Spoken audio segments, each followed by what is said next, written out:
Hello, this is Justin. For those of you who like my work, please subscribe and share. And please go to my Patreon for those of you who wish to support. Today we're going to talk about Disney. Bob Chapek of Disney was fired. Disney has had massive losses recently, and there are a lot of reasons. Disney, and they never should have done this, opposed Florida's parental rights bill. The bill which basically said if you were in the third grade or younger, that you cannot discuss gay sex or sexuality in general. So what happened because of that? Excuse me, I'm just gonna have a little coffee. Because of that, the fight with DeSantis.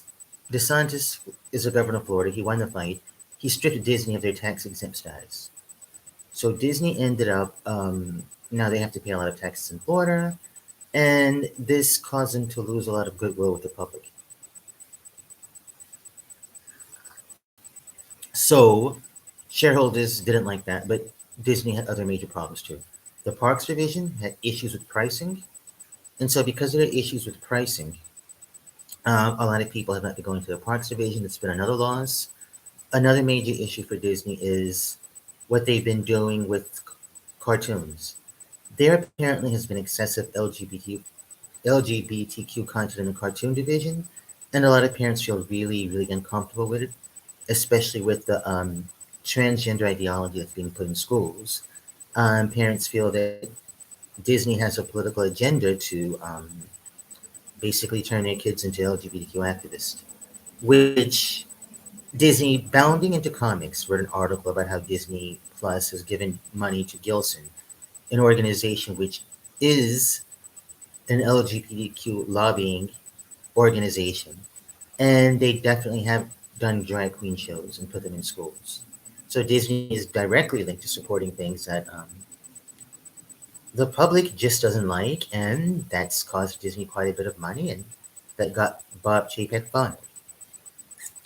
As for the Marvel division, Marvel was bought by Disney in 2009, and Marvel has had other issues, which I think are finally going up for them.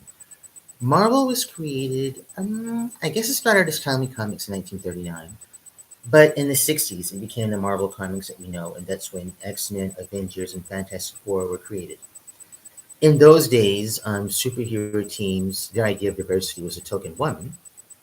There were women like Sue Richards, the Wasp, and Jean Grey. And there wasn't really racial diversity in those days, and you didn't have LGBT characters in those days. As time went by the 80s or by the 70s, they began becoming more ethnically diverse and more women were added. However, these comics were aimed at young boys. So even when the X Men first launched, they were teenagers. And the Avengers, some of them had been around for a while, but the lifestyle that they led, there were very few married couples. Ant Man and the Wasp got married, but they never had kids. The Scarlet Witch and Vision did have kids. They have twins, two boys. Cyclops and Phoenix, Jean Grey, have kids too. So a few characters had kids, but overall, Marvel kept most of their characters single and unmarried. And there was another issue. Late 80s and 90s, there was a bunch of characters like Psylocke, Moondragon, and Mantis. They basically, I don't know how to say this. At that point, it seemed like the artists in Marvel thought that if a woman took off her clothes and became a martial artist, somehow she was going to like take down big guys like Thor or the Hulk, which was absurd. It made no sense whatsoever. I don't have a problem with a female character having magic powers being super strong. And hey, I love the She-Hulk. Hey, I love Captain Marvel. Hey, I like Rogue. But there's no way Mantis or Moondragon is taking down Thor. That was just absurd. But the writers at that point, who were aiming, I guess, at teenage boys, made these very highly sexualized female characters that still, even though they may have been half naked, they weren't really feminine in a way that a woman would be feminine at all. And like Moondragon even later turns out to be a lesbian.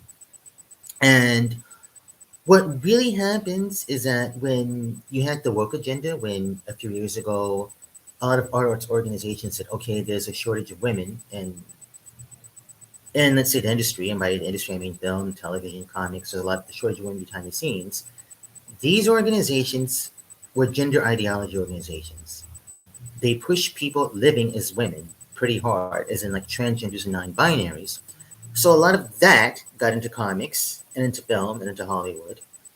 And so these characters, which already had issues, the female characters of being like quote unquote sluts. And I don't mean I'm not a prude or anything like that, but these characters would not appeal to most women, put it like that. Um, the way they dress or the way they act, it wouldn't appeal to most women. So on top of that, the new crop of writers, many of whom who came through certain programs into the industry, um, put in a lot of gender ideology, like the Dora Milaje, which were these warrior women who served Black Panther, which the concept is a stretch. You didn't have a lot of warrior women going around in Africa, just like in the rest of the world, soldiers are basically men. And I know this is fantasy, but what they did by the time Wakanda Forever came out, the Dora Milaje, and I mean, it was already like this in the first Black Panther, but at least you had a lot of strong men in there. Black Panther 2, Wakanda Forever, the strong man was a villain, like Namor, who had been race swapped. He was an Latino. He was a villain. They basically made it seem like pre-colonial societies were pure. Like Namor came from like pre-colonial Mexico. He spoke Mayan. Um, the Spanish were completely villainized. Anything to do with, I guess, Europe or whatever was is viewed as villainous in this. And this is where critical race theory comes in, and this is where it's crappy, because Westerners are actually ones who invented film, including Disney. So why would you want to use that medium to demonize them when it was like the Europeans who made film? It came out of America. But anyway, um, Namor was like really the only strong, powerful man in there, or like Atuma. But on the Wakanda side, which was black, um, the Dora Milaje were masculinized to the point in which you have to look close to tell what their gender is. They could be male to female transgenders. That is not a look that a lot of women appreciate, and that includes a lot of black women. So there's been something of a big backlash against it. And yes, I'm going to give the film credit at the very end.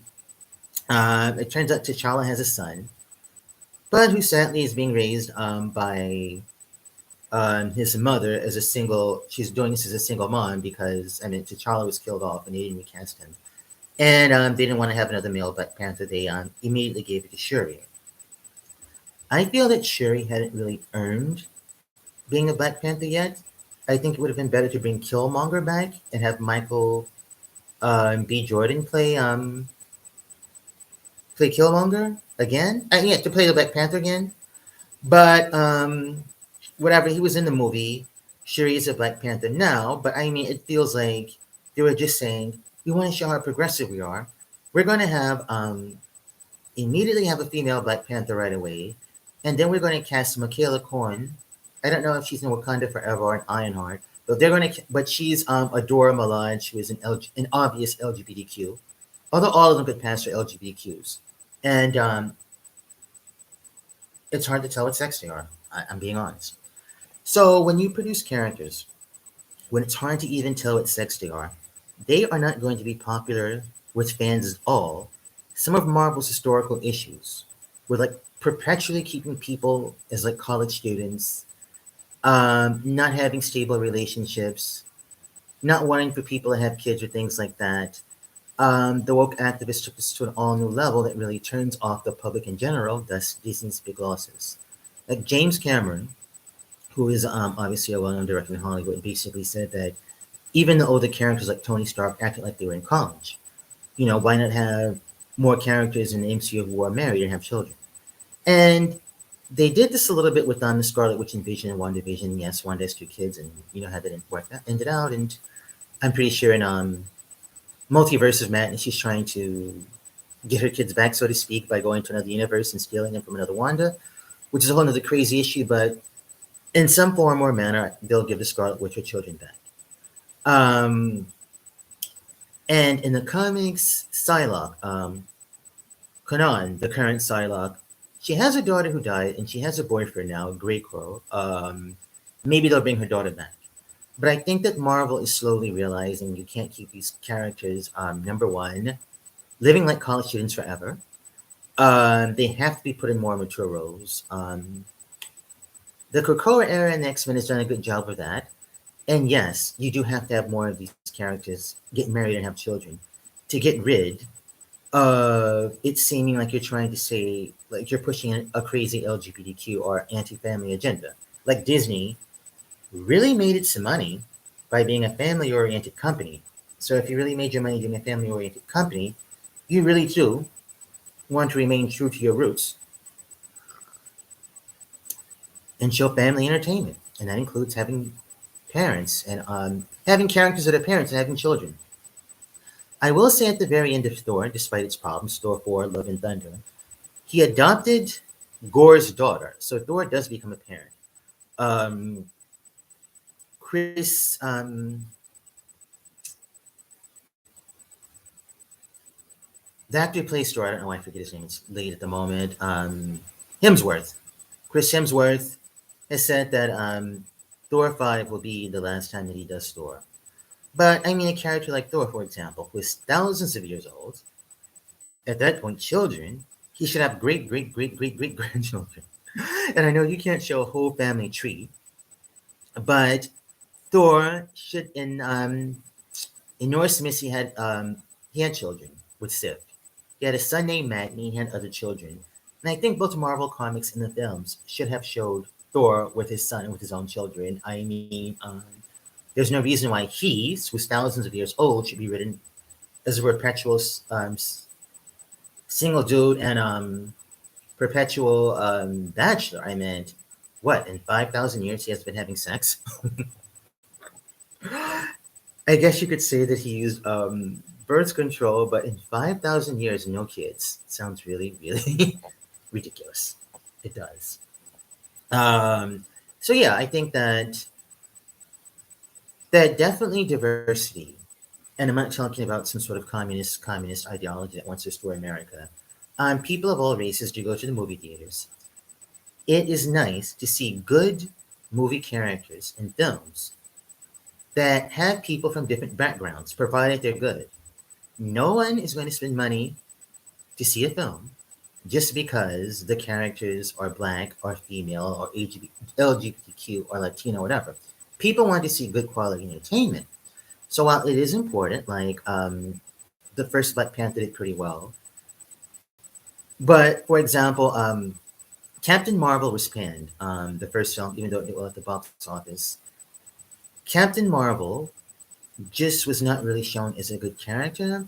She was shown as just someone who was like really powerful, like Superman, but she is less emotional than male heroes. Like Maria Rambeau was her lover, and we find out after Captain Marvel, after Avengers Endgame, that Maria Rambeau died of cancer. Captain Marvel was in space and never came back to see the woman who was her lover and the woman who had a child. She was like, um, Maria Rambeau's daughter Monica called Carol Danvers, aka Captain Marvel, Auntie Carol. And for her to abandon them like this, and for the show, or for the MCU not to deal with the emotional issues behind it, is just really, really bad. WandaVision, on the other hand, you do see that Wanda was a very complex character who went through a lot of trauma. And although she was crazy to do what she did, we understand why she was felt like that. She had lost everything. So she created a world in Westview to help her cope. And Wanda did not get a backlash in the multiverse of madness, which she was a villain. She still didn't get a good backlash because this is an example. This is a good character. She was well written. Agatha Harkness, a female character, another witch. Audiences loved her. They loved Monica Rambeau. So diversity can work when you write good, compelling characters that people like. But if you just try to force it to the public, we check the box. This is a woman like Captain Marvel. That's crap. And the same I feel with the Dora Milaje. They just decided they wanted to check multiple boxes: black, woman, LGBTQ, and maybe transgender, and expect us to like it, and people didn't like it at all. So I think moving forward in the comics and movie, the X-Men mutants are slowly being introduced to MCU.